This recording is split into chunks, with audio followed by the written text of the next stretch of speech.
many Democrats, the 2024 presidential campaign is something they would rather forget. As whispers of President Joe Biden's fitness for the job circulated, Biden locked up the presidential primaries and vowed to run for a second term. Only one Democrat broke with the leadership and ran against Biden, Minnesota Congressman Dean Phillips. Phillips' lonely bid for the White House left him ostracized by some of his former colleagues. He even gave up his congressional seat. And joining me now is former Congressman Dean Phillips. Thank you so much for stopping by. It's great. And happy Mother's Day. Well, happy Mother's Day, Mom. There you go. I know you're having brunch later with your mom. Indeed.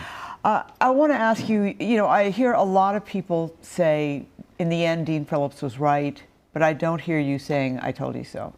No, if this is a vindication, it sure doesn't feel that good.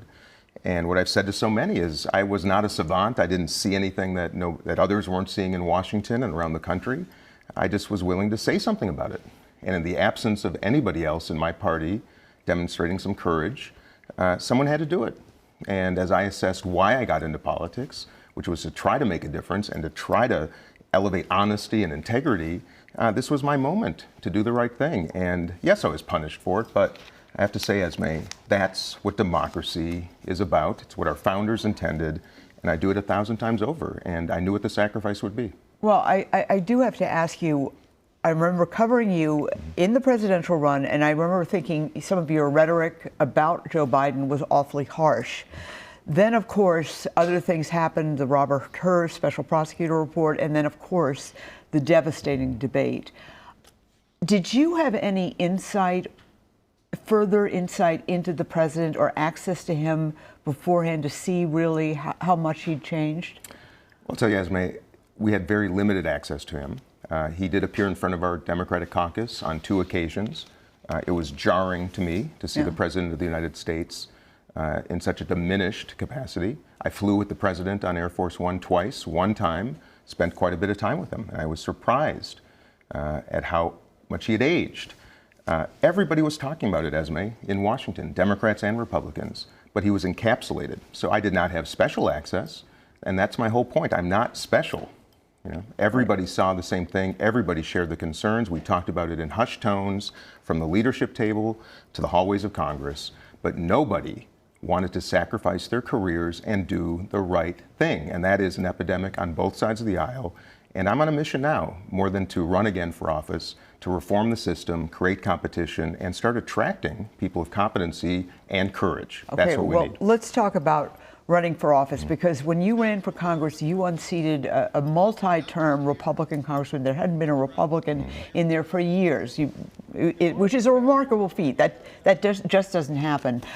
There are 2 big jobs open right now, governor and the U.S. Senate. A lot of people wonder, well, maybe Dean Phillips would jump in, but you have said no. Why? I'll tell you, Esme, because we've got a talented bench. I'm a big fan of Angie Craig for the U.S. Senate. And I think Steve Simon would make an outstanding governor. If we had a dearth of candidates, well, how about, let me ask you, how about the governor, Tim Walz? Well, and by the way, we don't have an open governorship. If the governor runs again, it would be a 3rd term. I happen to think turnover is important, new perspectives, and I think Steve Simon is an outstanding, dedicated, thoughtful, smart, competent leader. And I think it's time for change. And I want to see, if there's not opportunity for younger generations and new aspirants to run for office, we start getting more of the same, and that's the culture right now. So I served 6 years. I think service should be somewhat temporary. I never say never, but I'm more focused now on reforming the system and creating competition than anything. And I'll say this. How do you do that? Well, imagine from the outside. I'll tell you why. How. Imagine going to the grocery store and the only beverages available are Coca-Cola and Pepsi. Imagine that in the United States of America. Nothing like that exists other than in politics. And the way to do this is to listen, invite everybody to the table who are like-minded, center-right, center-left Americans who are just as disgusted as I am with the tenor, tone, and toxicity of politics. And we have great thinkers in this country, entrepreneurs, people in politics, people outside, all with the same desire. And we just need a group to come together and say enough is enough and fight the very system that has put up barriers to entry for new parties. And I think it's really important for the future of the country. Just watching you and covering you, I really got the sense that you were one of those people who really loved being a member of Congress. I did.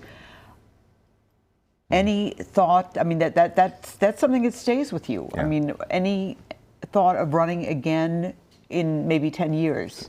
Well, sir, You're 56. We already talked about his age before this segment, which is young in Washington terms. I could run for 30 years and be about the same age as this president and our last one. Running, there are so many ways to affect change, and running for office is simply one of them. I loved serving in Congress. I loved campaigning. My slogan was "Everyone's invited." Well, you were good at it. You won a race for Congress that nobody thought you were going to win. And we won it. And I say we because it takes a village. Yeah. And I celebrate everybody who participated, Democrats and Republicans. But the notion was to have fun and put smiles on our face and celebrate how lucky we are, to be Americans, and not divide, but to listen and invite everybody. So even if I can spend my time in the future inspiring other candidates to do it that way, that's public service. If I can incentivize our country and its leaders to invest in education so we save lives and money down the road, that is helpful. If I can be a common sense voice of reason, of counsel to Democrats and Republicans, that's public service. It's not always running for office. In fact, I'll make the argument to you and everybody watching right now that it is actually that aspiration of individual office that is actually holding the country back, because you have to abide by the script if you wish to ascend to leadership. And that's why we have so little courage on the right and on the left. And that's why competition is going to make a difference. And I'll say one more thing. I'm not talking about winning the White House. A couple seats in the U.S. House, maybe a seat in the Senate, could become the most powerful party in America because of the tight margins. Well, in 2026. And there you go. And this is about long term, and it's about competition. This country is predicated on it. Human beings are competitive, and we are not allowing competition in the most important industry in America, and that's democracy. Well, Dean Phillips, it's a pleasure to talk to you. A pleasure to see you again, and drop by anytime. I love it. Thanks for the invitation. We're always here on Sunday mornings. Thank you.